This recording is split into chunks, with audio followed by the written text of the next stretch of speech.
Hello and welcome everyone to VV studies. आज हम air pollution act पढ़ने वाले हैं। एयर पोल्यूशन एक्ट जस्ट जैसे कि हमने प्रीवियस एक्ट पढ़ा था उसी तरीके से ये भी एक प्रिवेंशन एंड कंट्रोल एक्ट है, बट इसमें एक और चीज़ है that is abatement. But basically जो हम नाम बोलते हैं वो यही बोलते हैं, air pollution prevention and control act of 1981। ठीक है, तो यहाँ पे प्रिवेंशन का मतलब क्या है? ऑब्वियसली जैसे कि इंडस्ट्रियल एफ्लुएंट्स हैं, जैसे कि रोड पे गाड़ियाँ चल रही हैं तो उससे जो एयर पोल्यूशन हो रहा है उस एयर पोल्यूशन को कंट्रोल, पहली चीज़ तो प्रिवेंट करना कि मतलब वो चीज़ पोल्यूशन क्रिएट ही ना हो। दूसरा, अगर वो हो चुका है तो उसको एक ऑप्टिमम लेवल तक कंट्रोल करना।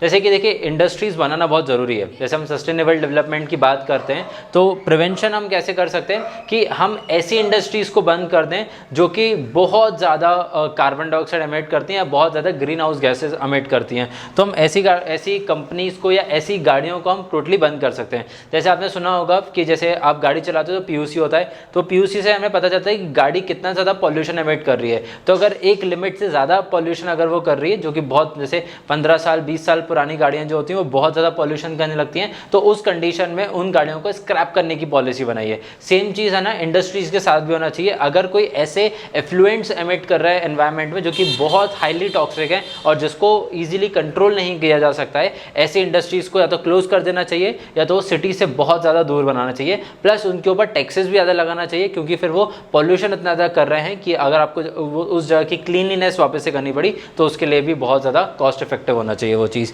नेक्स्ट इज कंट्रोल करना, जो पॉल्यूशन हो रहा है उसको एक ऑप्टिमम लेवल तक बना के रखना। जैसे देखिए, अगर आपको रोड पे जैसे इंडिया में अगर हम बात करें तो लगभग 50 करोड़ गाड़ियाँ होने वाली हैं, तो उन 50 करोड़ गाड़ियों का कितना ज़्यादा पोल्यूशन होता होगा। लोग जैसे हम टीयर 2 सिटीज़ में देख रहे हैं, टीयर 1 सिटीज़ में जो कि ओवर पॉपुलेटेड सिटीज़ हैं, वहाँ पे पब्लिक ट्रांसपोर्ट है जैसे कि दिल्ली मेट्रो है, बट स्टिल आप देखो कि रोड पे बहुत ज़्यादा ट्रैफिक है। मतलब वो तो ओवर बर्डन है कि मेट्रो भी फुल है, प्लस आपके जितने भी अदर पब्लिक ट्रांसपोर्टेड है सारे फुल हैं, रोड पे भी बहुत ज़्यादा ट्रैफिक है। ये सेम चीज़ अब ना टीयर 2 सिटीज़ में भी होने लगी है। तो आप लोगों को ज़्यादा से ज़्यादा अवेयर करोगे कि वो ज़्यादा से ज़्यादा पब्लिक ट्रांसपोर्ट यूज़ करें। And lastly is abatement. Abatement मतलब बेसिकली पूरे का पूरा एयर पॉल्यूशन को एंड करना। देखिए, एक चीज़ बहुत कॉमन है, जैसे अगर आप जैसे ग्रीन हाउस गैसेस की बात करेंगे तो carbon dioxide is also greenhouse gas, जो कि हम रेस्पिरेशन में करते हैं, मतलब we respire out carbon dioxide. तो हम एटमॉस्फेयर से कभी भी कार्बन डाइऑक्साइड तो ख़त्म नहीं कर सकते, बट उसको एक लेवल तक मेंटेन कर सकते हैं। तो इसलिए अबेटमेंट तो एक बहुत ज़्यादा जेनरिक टर्म हो गया जिसको हम शायद पॉसिबल नहीं है, वो बहुत ज़्यादा यूटोपियन शब्द हो गया, बट हम उसको एक लेवल तक हम कंट्रोल ज़रूर कर सकते हैं। जैसे कि एफॉरेस्टेशन वगैरह हम सब ने पढ़ा हुआ है, जो कि हमने प्रीवियस एनवायरमेंटल वाली वीडियो में भी पढ़ा था। तो सेम CPCB वाली जो चीज़ है वो एग्जैक्टली यहाँ पे सेम आ जाएगी।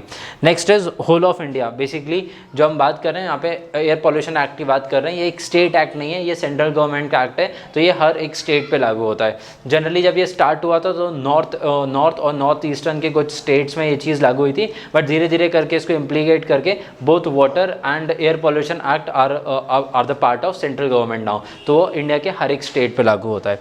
अब इसके फंक्शंस क्या क्या है? पहली चीज़, to improve the air quality.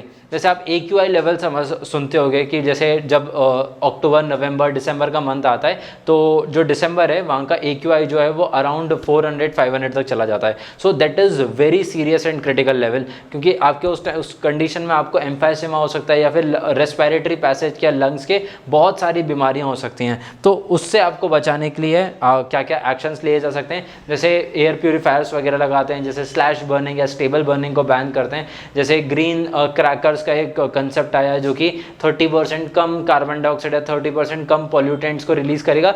जैसे गवर्नमेंट बहुत ज़्यादा प्रमोट कर रही है EV व्हीकल्स को, सोलार इलेक्ट्रिसिटी को, सोलार पैनल्स को, या फिर रिन्यूएबल एनर्जीज़ को, जैसे कि डैम्स बना रही है, विंड एनर्जी बहुत ज़्यादा डेवलप कर रही है, और कोल पे अपना डिपेंडेंसी जो है वो कोल और पेट्रोलियम पे कंटिन्यूसली कम करते जा रहे हैं ताकि वो एयर क्वालिटी को मेंटेन कर पाएँ।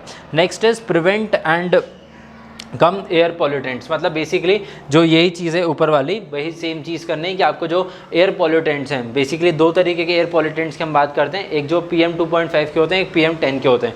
बेसिकली इनके साइज़ के लेवल पे डिपेंड करता है कि 2.5 नैनोमीटर से छोटे या फिर 10 नैनोमीटर से छोटे हैं। तो जो जितना ज़्यादा छोटा पार्टिकल होगा वो आप उसको ईजिली इनहेल करोगे और वो उतना ज़्यादा आपके लंग्स को डैमेज करेगा। तो जैसे जो PM 2.5 पार्टिकुलेट जो भी चीज़ें जहाँ से भी एमिट होता है, आप उसको बैन कीजिए या फिर उसके ऊपर लिमिट लगाई है, वो एक क्लोज कंसाइज्ड जगह पे होना चाहिए जहाँ पे एयर प्योरीफायर्स लगे होना चाहिए, जिससे कि वो हमारे एटमॉस्फेयर को ख़राब ना करे। तो इस तरीके के इसके अंदर बहुत सारे एक्शन प्लान्स बनाए गए जो कि कंट्रोल होते हैं बाय CPCB, और CPCB हम ऑलरेडी हमारे प्रीवियस वीडियोज़ में पढ़ चुके हैं।